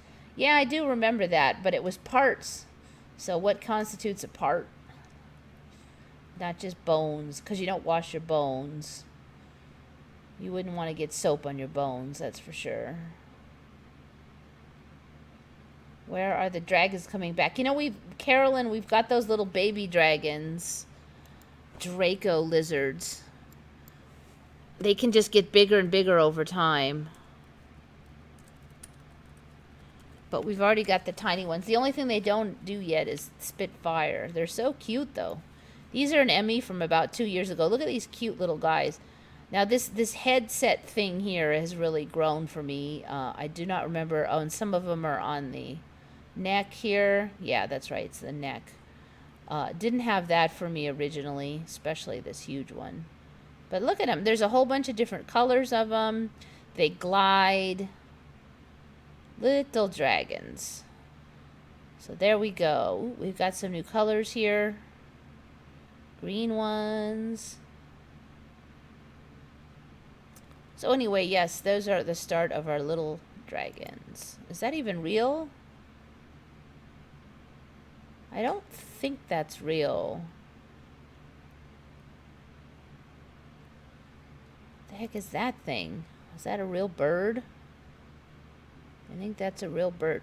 God, there's a bunch of weird stuff. Is that real? Sailfin lizard. Look at that thing. Oh, this is from the Triassic. All right. Let me just see if the sailfin lizard is... Water dragon. It's from now. Yeah, looks like it's from now. Care sheet. So anyway, yes, we have some dragoniferous little guys anyway. Yeah, never. Look at that colors on that one. He's getting all blue. Very pretty. That lizard's got a bigger beard than me. I'm sure yours doesn't stick out like that either.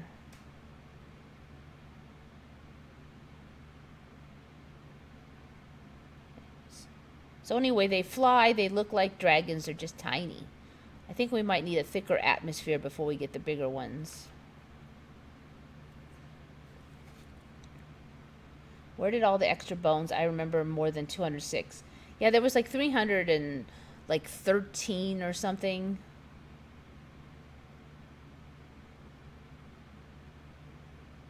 Thumb moving, that one still freaks me out. I don't think it's done yet either. I think it's still coming down a little bit. I just looked it up. It said like 327. There's like approximately 300 and some at birth, they're saying now. But then you lose, like I guess they fuse together. It wasn't like that before, though. I've heard of bones deteriorating as you get older, but not vanishing. I think that they're fusing so that they're one bone.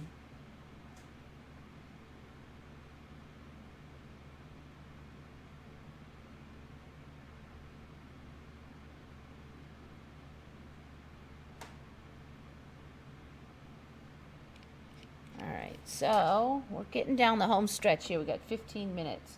All right, here's a tech before its time. 1846. I bet you have not heard of this. Very weird. This thing is creepy. Euphonia. Let's see if I can get some images up for you. Whoops. This is the one we want here, not this bird. All right. Joseph Faber's Euphonia. So it had this weird talking head. So apparently in, where was that? 1846, this guy made this, it would talk like it was a human, and he would use piano keys and levers, and he could make this thing speak words and answer questions, and in all different languages. In 1846. I'm going to get a better search on it. And so he made it even have like this head with this girl's hair. Now, of course, it doesn't show any good images of it.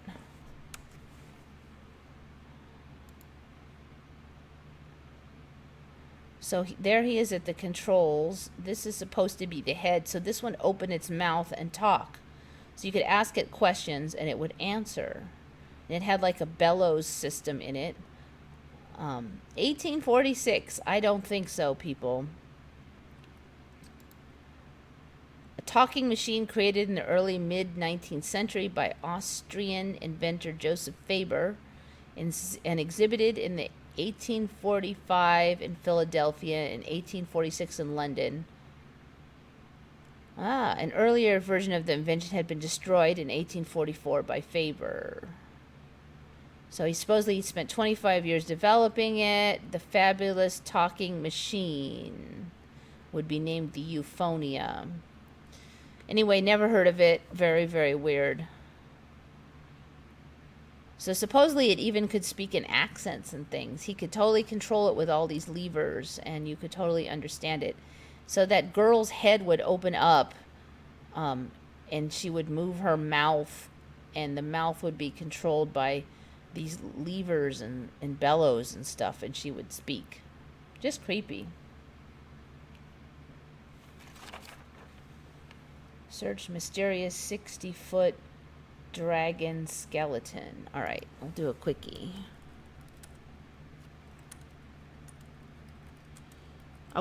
I'm wondering if this is this mud fossils thing. Mysterious 60-foot dragon skeleton found by Chinese villagers. The problem is, see if I can find any responsible TV here.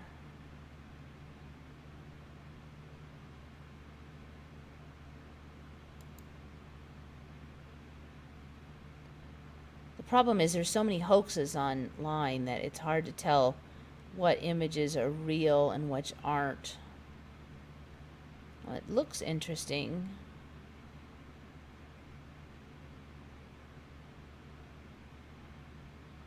It's all blurry along here. Okay, I can see the faces being blurred out, but why is the photo so blurry right there? They sort of look more like wood pieces. Even if you have a really crappy camera, I don't see why it's so blurry. Huh. I don't know. I have to see more info before I know if that's a hoax or not.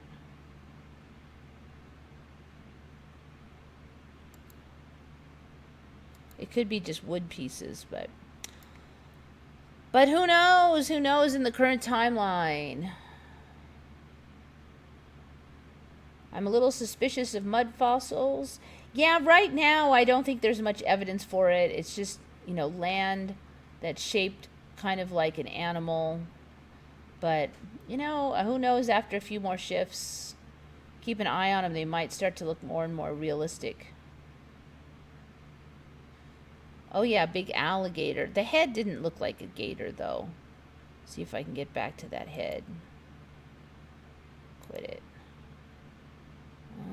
Where did that head go? There. It seems to have some pointy things. Yeah. I think it's too long to be a gator, too. I would not vote gator, but, who knows? Fax machine in the 50s. Yeah, there was no fax machines in the 50s.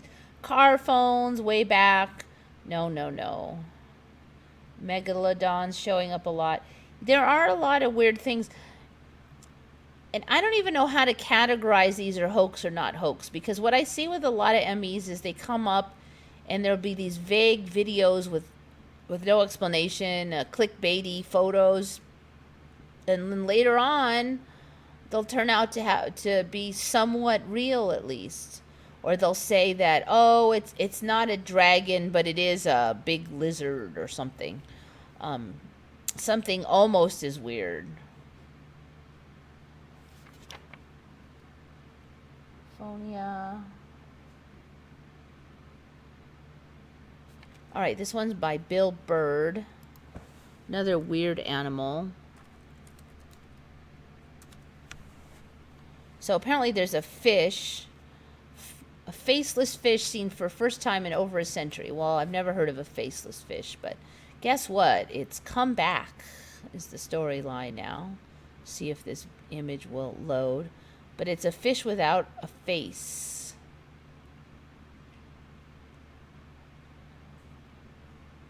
2 spots on its head that could be nostrils. It's reminiscent of the barrel eye fish, another creature found in the ocean. Let's see if it's going to load. Come on, you can do it. I think we have to go back to images. All right, there it is. See, it's just got these spots and almost no face. It looks like a giant tadpole. Anyway, so apparently they were almost extinct, and now these faceless fish are making a comeback.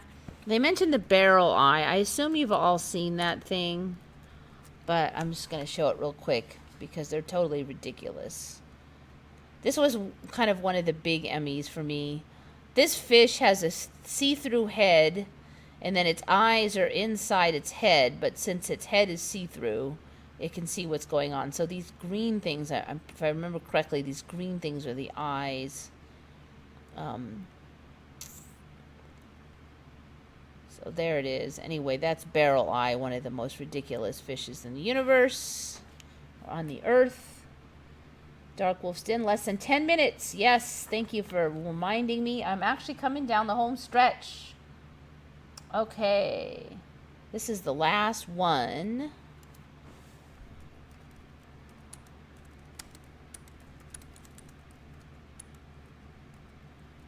Hopefully I can find this one. Up hole.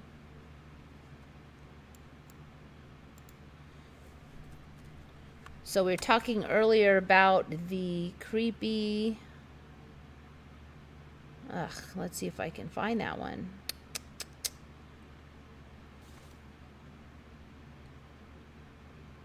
Slim bow 74.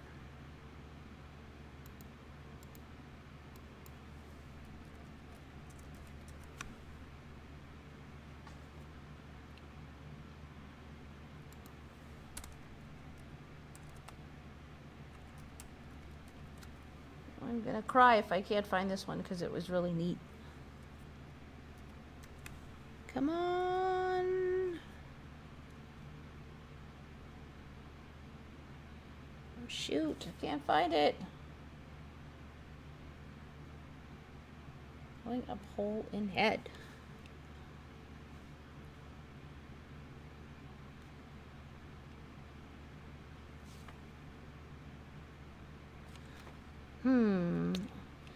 Well, basically, this guy, apparently, if you have some of your cranium removed and you hold your nose and blow, his head would, like, expand and contract with the blowing of the nose because he had had brain surgery here and a piece of his cranium was removed. And that is the video I'm trying to find.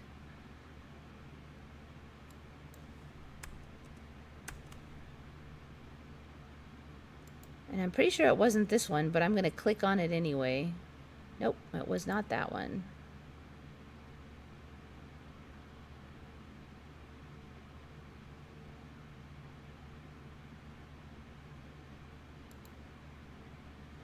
Alright, I'm going to try one other thing. Maybe it was on YouTube. Ah, this is it, this is it, this is it. Found it! I'll leave you with this creepy image here. Alright, so he's going to check it out. He actually can breathe through his nose and expand that hole in his head. Now later they're going to replace this chunk of missing cranium and he won't be able to do that anymore. But pretty weird. There's been nothing like that in my old timelines.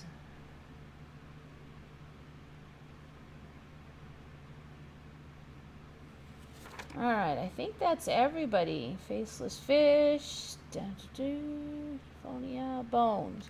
Yes, got through them all. I have 5 minutes to spare. I'm going to check through and see if I missed anything.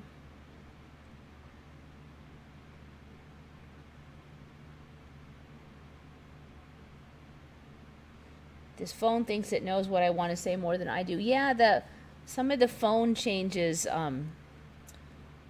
sometimes they make you say stuff you don't want to say.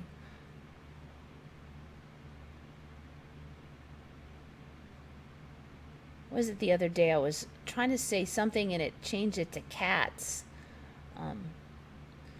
And I said something like, it's all inside the cats. And it was supposed to be like vats or something. I don't know why I didn't like the word vats. It felt that it had to be cats. But yeah, my phone can cause some trouble. It's also changed a word to a porn word once on me. It was a street name, and it kept changing to a porn word. Good thing it wasn't for work.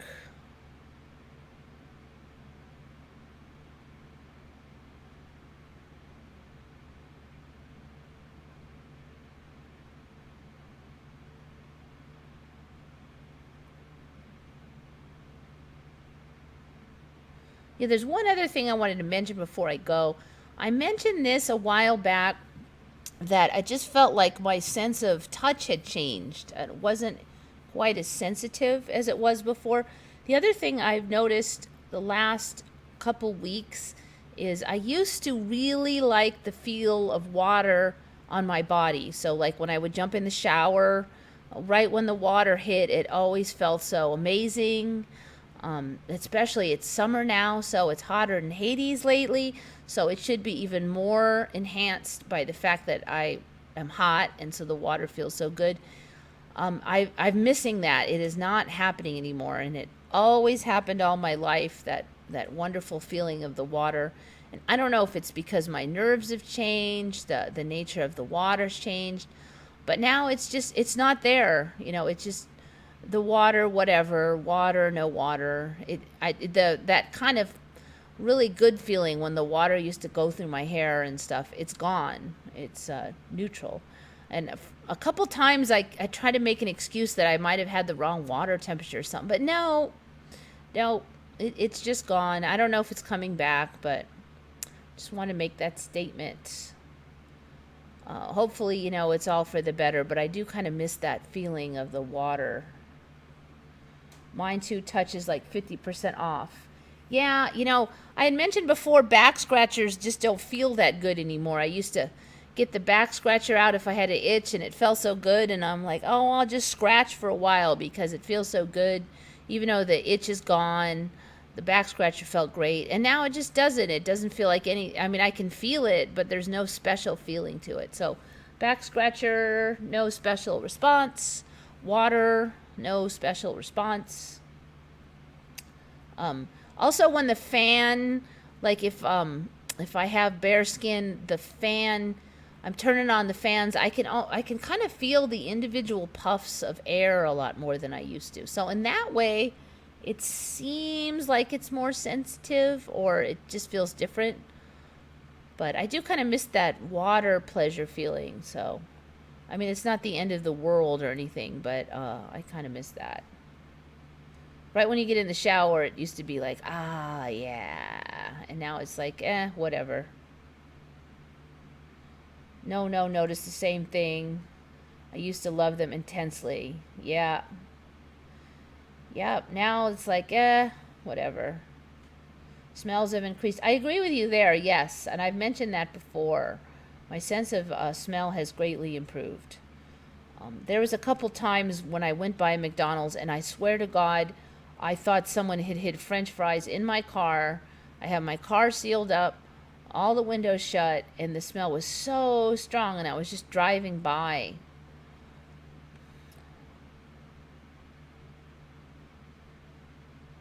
I remember reading a deep fish book to my son 6 years ago. I felt kind of stupid because I didn't know 3/4 of them. Now I understand. Yes, so many new animals.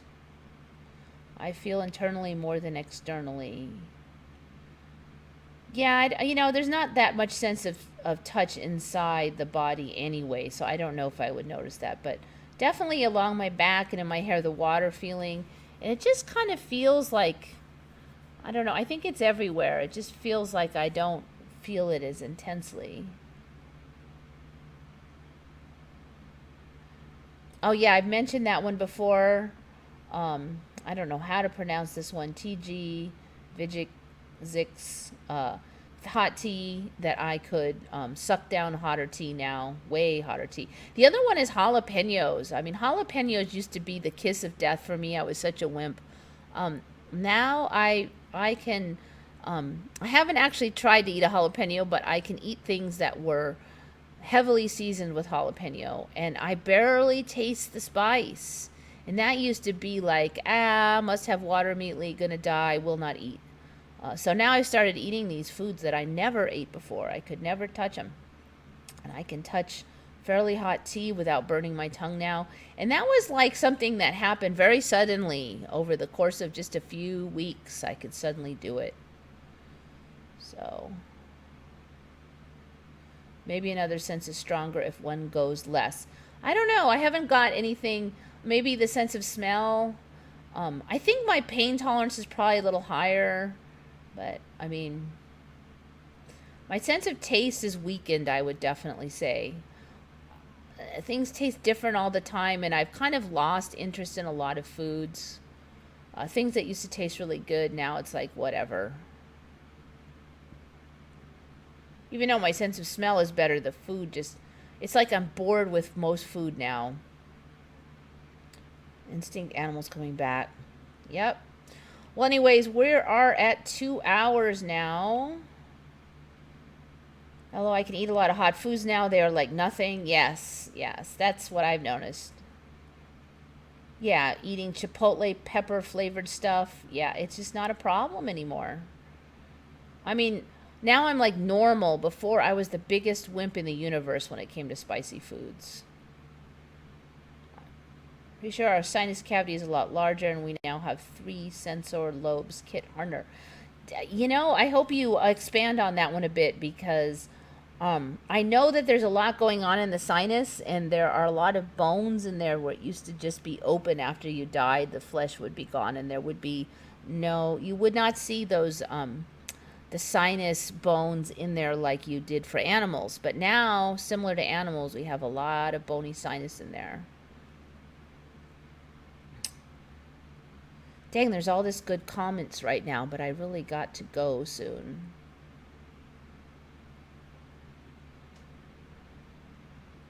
All right, well, anyways, I am going to sign off. So everybody, if you have good comments, put them in there real quick, because it's going to shut down shortly after I shut down. Let's see. Pretty much up here. So anyway, this is Eva signing off for Once Upon a Timeline. Thank you for coming.